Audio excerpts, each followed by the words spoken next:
Genesis 3. Now the serpent was more subtle than any beast of the field which the Lord God had made.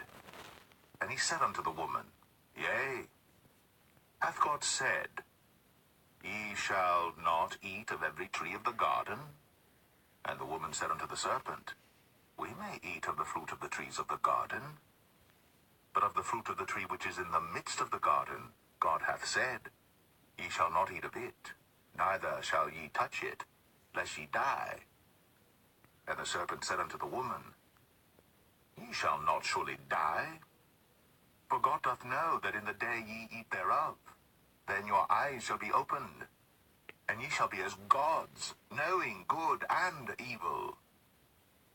And when the woman saw that the tree was good for food, and that it was pleasant to the eyes, and a tree to be desired to make one wise, she took of the fruit thereof, and did eat, and gave also unto her husband with her, and he did eat. And the eyes of them both were opened, and they knew that they were naked. And they sewed fig leaves together, and made themselves aprons. And they heard the voice of the Lord God walking in the garden in the cool of the day. And Adam and his wife hid themselves from the presence of the Lord God amongst the trees of the garden.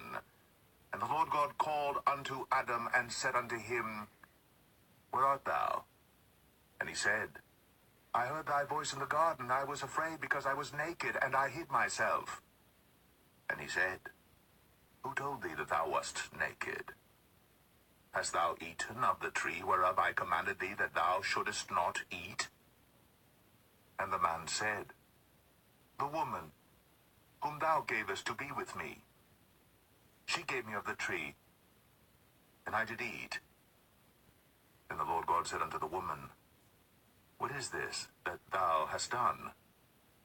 And the woman said, The serpent beguiled me, and I did eat.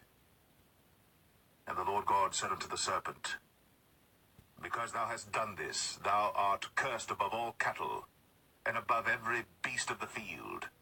Upon thy belly shalt thou go, and dust shalt thou eat all the days of thy life.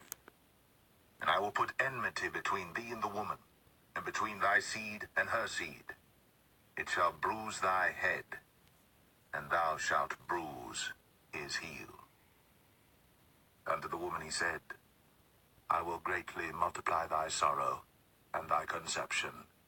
In sorrow thou shalt bring forth children, and thy desire shall be to thy husband, and he shall rule over thee.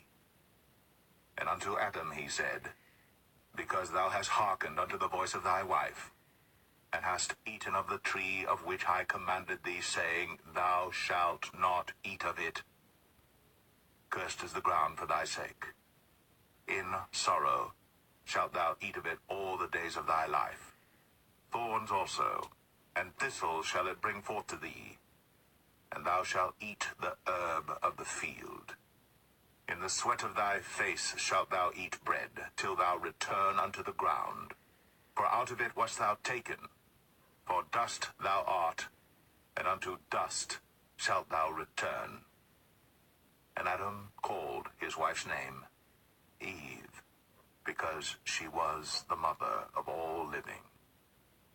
Unto Adam also and to his wife did the Lord God make coats of skins, and clothed them. And the Lord God said, Behold, the man is become as one of us, to know good and evil. And now, lest he put forth his hand, and take also of the tree of life, and eat, and live forever. Therefore the Lord God sent him forth from the Garden of Eden, to till the ground from whence he was taken.